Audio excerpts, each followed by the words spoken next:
The following program was produced by an independent community producer. The opinions expressed do not necessarily reflect those of the ECAT staff or board of directors.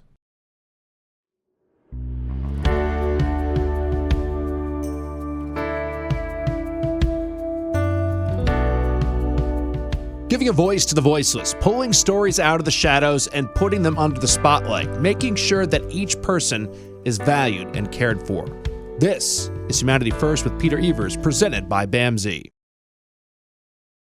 Hi, everybody, and welcome to another edition of Humanity First. My name is Peter Evers, the host of the show, and today we're going to talk about politics, and so please don't turn off. I think one of the things that really worries me about politics is that there's a cynicism that has been curated, I guess, over the last few years, maybe over the last 20 years, that nothing ever happens in politics, and there are two sides and they're so far apart and things that never get done. There's some truth in that. But today we're going to have Marianne Mulligan from Governmental Strategy. She is a lobbyist and consultant that works with BAMSI, and she is a magician when it comes to getting resources and helping us get resources for vulnerable populations. For instance, funding for early intervention programs, things like that. We're going to talk about three issues that are on everybody's mind at the moment, and we're going to explore what's going on at the State House. What is the State House report relative to housing? There's a huge problem that is affecting everybody in this state. What is going on relative to education? We've had some issues locally in Brockton, but is that really, a cameo of what's going on in the rest of the state and the country, indeed? And then finally, closer to home for BAMSI, what's going on with substance use and mental health in the wake of COVID, and as the dust settles with kids who are back at school and those years that have played a toll on kids' childhood. So we'll be exploring what the bills are that are going on at the moment and the amount of money that is being committed to those three issues and how that's going to help in the future. So Marianne Mulligan will be on next, so we'll be right back. Thanks. Hi, I'm Jamie. I'm an essential worker here at BAMSI, and I'm a nurse. Nurses are essential here at BAMSI because as nurses, we really have the opportunity to make an impact. We have very small ratios, so we have the opportunity to really learn everything about the person served and be able to give the best care. It really serves such a great purpose for me as being a nurse, and really why I came into nursing. Learn more about nursing opportunities at bamsijobs.org. Giving a voice to the voiceless, pulling stories out of the shadows and putting them under the spotlight, making sure that each person is valued and cared for. This is Humanity First with Peter Evers, presented by BAMSI. Well, welcome back, everybody, to Humanity First. And as promised in the first section, we have Marianne Mulligan with us, who is our lobbyist here at BAMSI, and your company is Governmental Strategies. I know that we have three issues that we're going to talk about today. We're going to talk about housing, we're going to talk about mental health and substance use, and we're going to talk about education as promised. But I thought it would be really interesting, Marianne, just to kick off by saying, what does a lobbyist do? Because sometimes the way that Washington talks about lobbyists, there's a sort of negativity, not a stigma, but a bit like, well, these lobbyists. But I can't tell you how important it is to have somebody who has integrity and who is a lobbyist and who understands the language of what goes on down at the State House.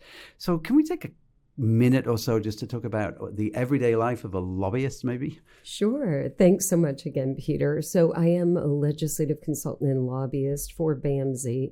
And in that role, and we use an analogy because, as you said, most people don't know what do lobbyists do, and what they've heard isn't great. So we liken ourselves to Sherpas, if you've heard of that analogy. Yep. So they help climbers, through the Himalayas and tough terrain and everything. What Sherpas have that I think lobbyists, or at least this is how we view it, is, as you said, we understand the language. What are they talking about on Beacon Hill? How does that relate to BAMSI and the services you provide to persons served? We know the culture, and we can help translate all of that to our clients like BAMSI. And we really work in partnership because a Sherpa doesn't do the climb, the hiker does, but they help them. Right. And that's the big difference that we say to our clients. You don't hire us and say, go do the work for me. We do it with you. So we're providing our expertise on the process, legislators, how it all works. You bring your expertise.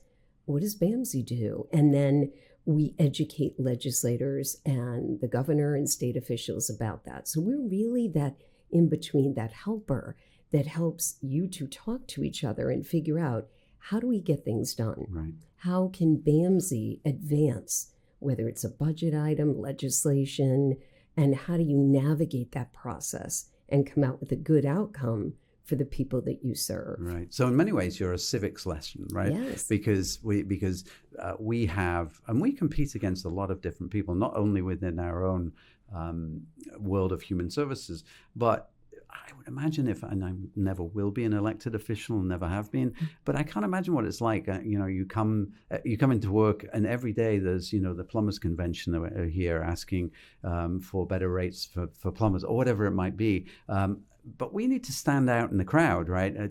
We provide services for vulnerable populations. My thinking is, well, why don't legislators get that? Because this is my life. This is what I'm steeped in on a day-to-day basis. Part of it is really making sure that they're educated, as you said before, isn't it? And understand how a disability, for instance, affects the entire community. And in a state like Massachusetts, which I'm very proud to be a member of, we do pay attention to these things, and we hold that in a very high regard and value, that if you're a member of the Commonwealth of Massachusetts, you have equal rights, and everybody should have a fair shake. And I am very proud to be working in an environment like that. Sometimes it takes a little persuading and educating, though, with our legislators, right? Absolutely. And persistence. I would add that too, because as you said, there's no shortage of worthy causes, worthy people to serve and help.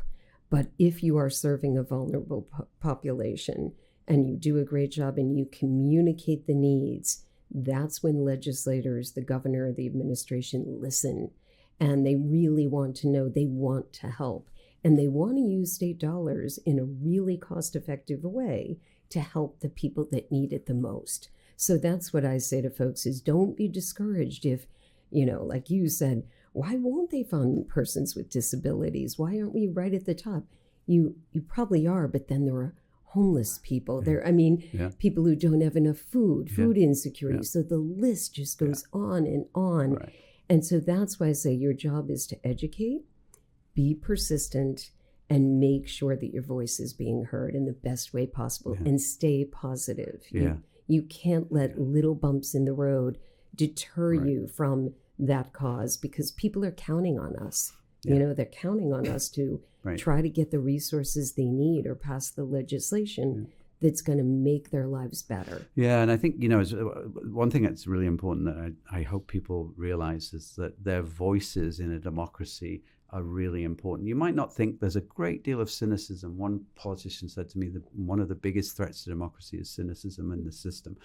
But one call to a legislator is worth much more than one call, right? Because it really does raise the issue. So as we talk about this and we think about the issues that are important to us, calling your legislator is a really important thing to do.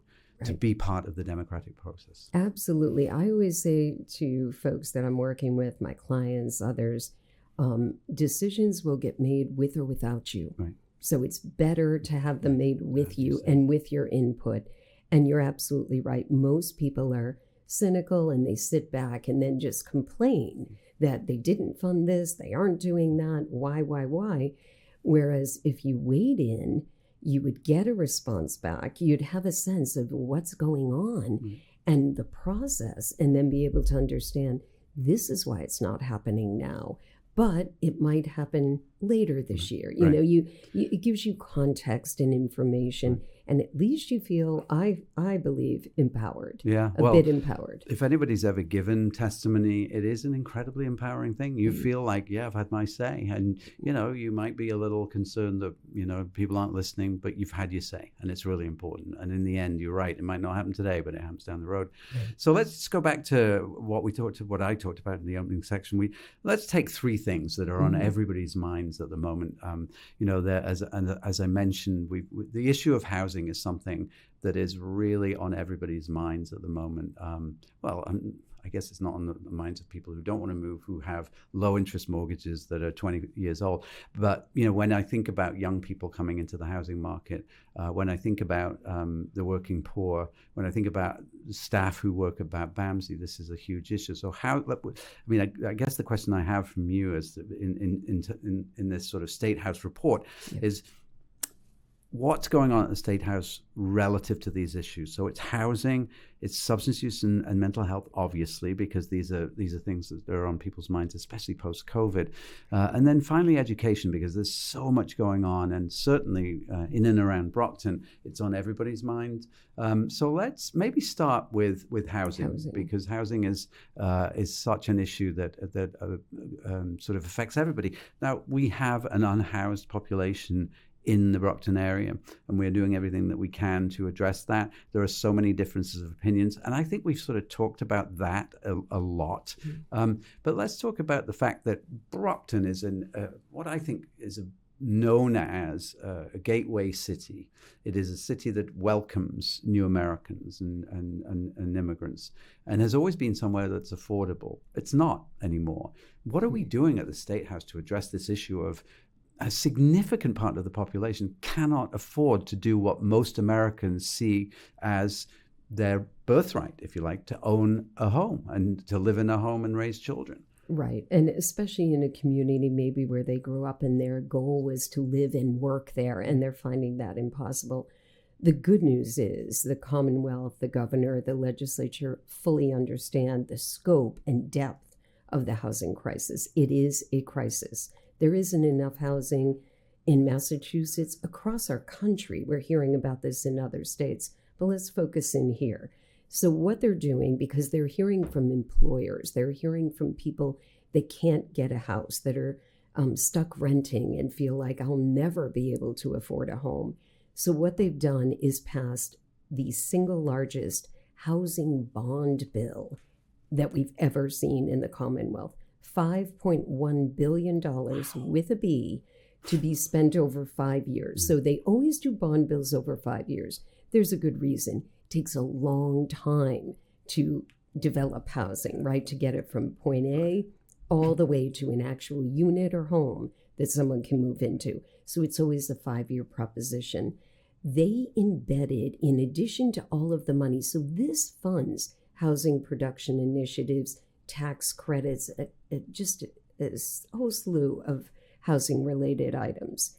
And again, it's the single largest bond they've ever anticipated because the need is so great.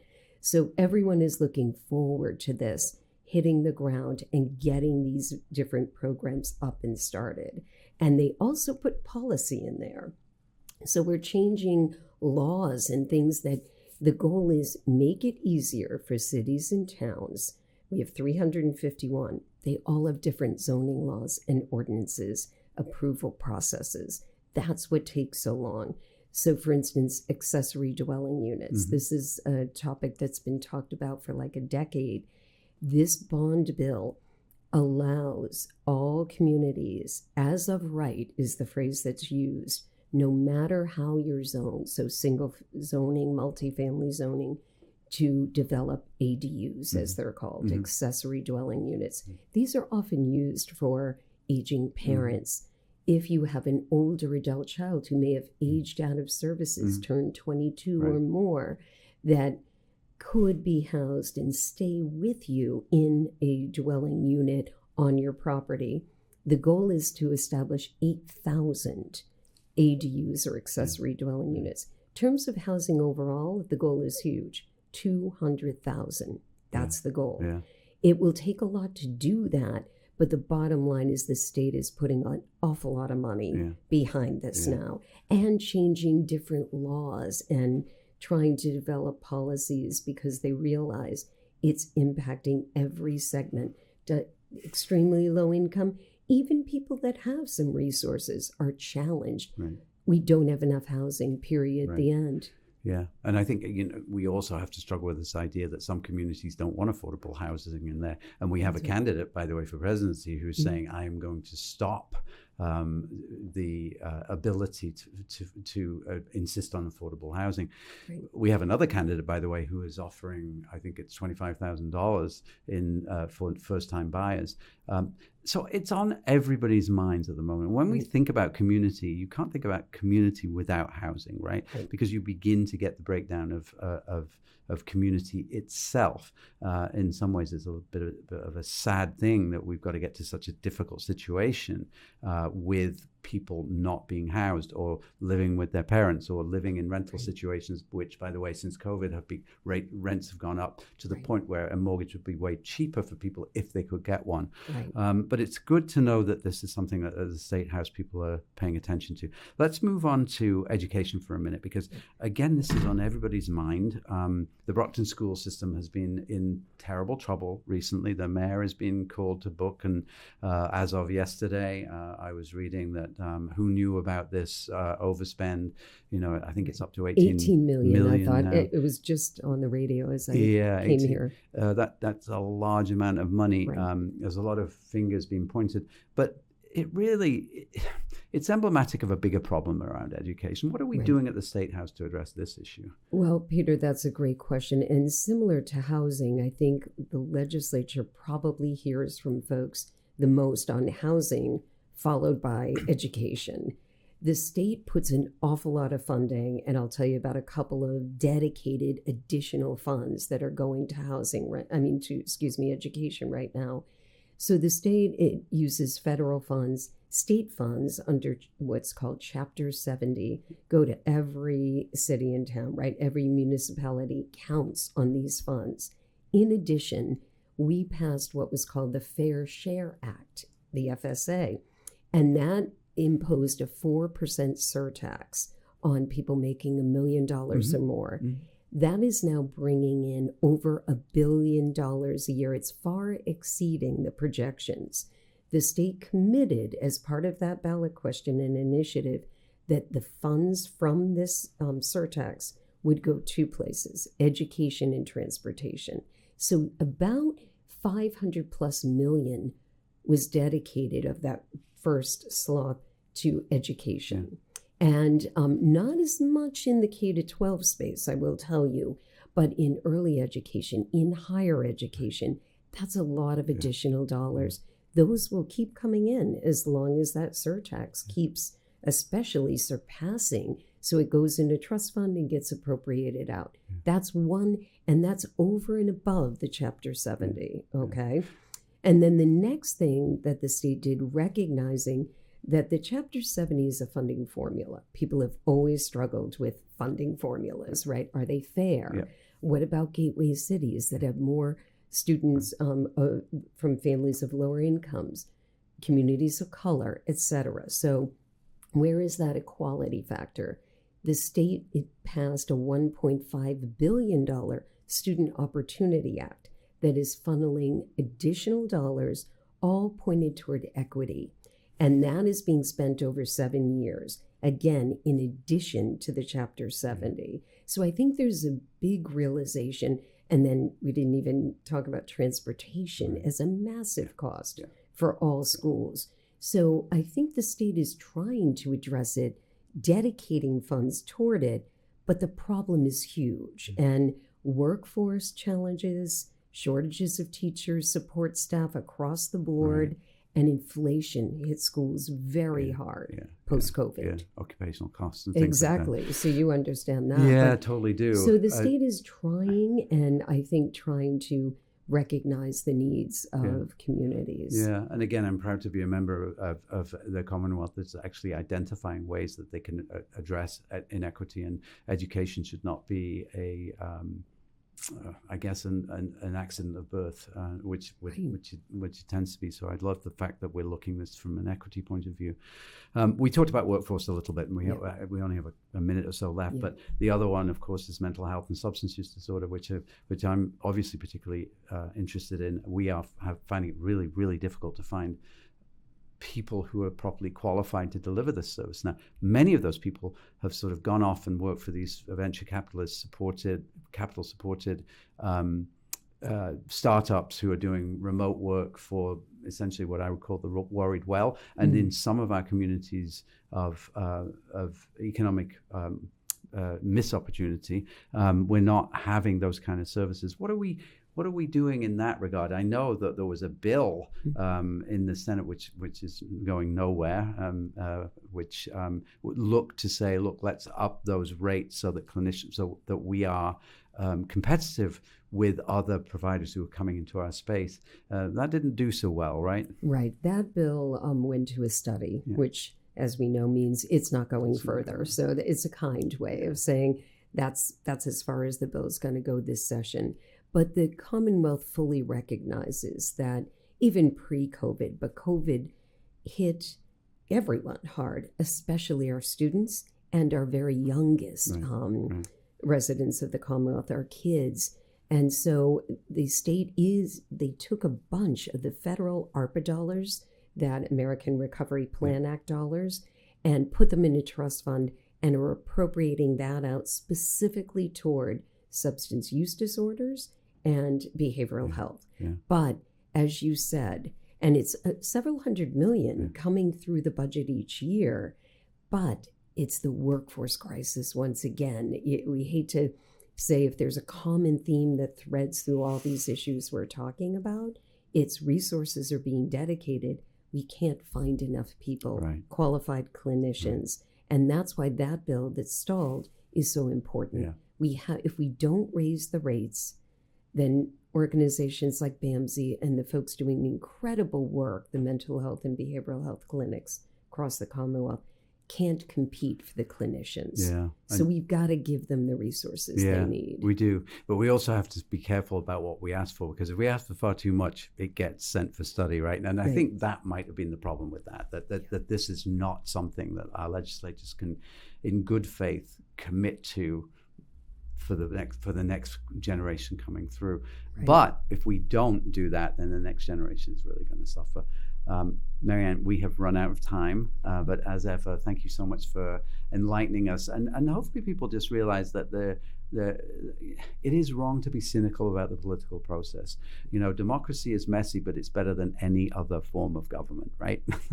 Absolutely. And as we talked about, a lot does happen. I think people just aren't aware, and it may happen a lot slower than we'd like.